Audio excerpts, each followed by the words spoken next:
veseli i Božića. Za pjesmu su se pobrinule Violice i vokalna skupina 5. razreda. Recitacije su nam pripremili učenici od 1. do 4. razreda. Trećaši, četvrtaši i petaši će glumiti. Šestaši su pripremili božićnu abecedu na talijanskom jeziku. A za ples i veselu atmosferu pobrinuli su se drugaši. Uživajte u nastavku programa.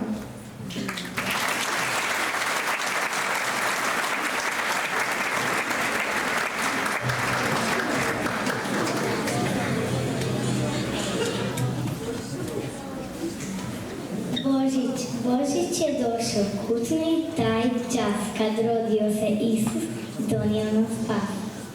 Okićena jelka sjaj se od cvjetica, rokitila se s radošću dječica.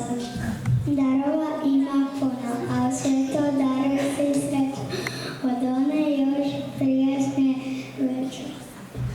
Božićni dani su dani prijateljstva i sreće i čvrsto se nadam da nikada prestati neće.